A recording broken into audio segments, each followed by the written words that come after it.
arivo le miandina dia dimanjato ny fantona mitetsekely ny Beyoncé zany mitetsekely ny Beyoncé andramo tsetsetse amin'ny Beyoncé vadina rotsy mody amin'ny tony efa maty ozatra ele tsetsetse amin'ny Beyoncé mampody vady misitake ele tsetsetse amin'ny Beyoncé mampody vady misitake tsy mando volany manao ese tsy mando volany manao ese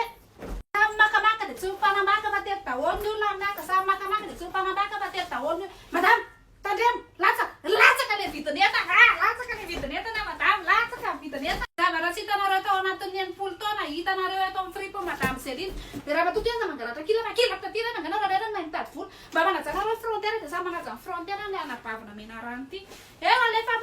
mora fa mila vola lefa mora fa mila vola ina le mademoiselle kely dimanjato le mifantona raha tsisy irsa izy dimanjato fa raha misy irsa izy dia raha etsy izy miaraka amin'ny irsa dimanjato izy zany tsisy irsa atao firy le mademoiselle kely ty atao tsy manino io tatabirana io mbola afaka zairina manampy kely nareo dia zairiko io fa tsy olana io afaka zaitsika vetivety ty tsy mety vaky lovy io de aia de iloka ovy io de tyna tsisy tsena mihitsy anaty izakisana tamin'ny ty anaty lamse mividy kilalo za manome marché à lamse manamboatra kianja manala-pentsy lamse mividy kiraro aminay lamse mahazo marché manamboatra kianja manala-pentsy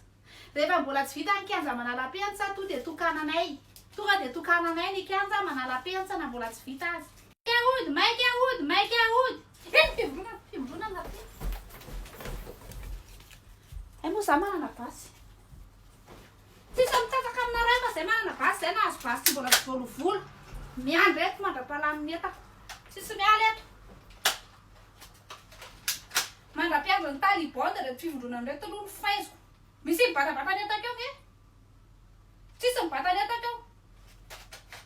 le tamin'ny fanty atanako ty tsy hoe troso tony akory dia hoe tsy mipoaka mandra-piandro ny talibon satria nisy manontany atao inona basy ngasika tamin'ny ady ilaina ny basy amin'ny fotoana ohatry zao rehefa misy fivondronana manandro tandrana ohatry zao na misy artiste manenjika vadin'olona dia ilaina ny basy amse soloa iny kiraro iny veto madame Céline mividy kiraro efa ratsy be ny kiranareo tarehanareo ohatry ny Justin Bieber nefa ny kiranareo reny tany amin'ny ady lehibe voalohany reny soloa ny kiraro eto madame Céline mateza ny kiraro mahatratra amin'ny fiaviany tompo le olona mitendry eny mahery ny herin'ny fity mbola tsy hitanareo zany herin'ny basy zany tao anatina 30 minitra lany vaky lovy ihany io de aia tsy loka ovy io de aia de aia ameko amin'ity rehefa andeha anisa vola fa reraka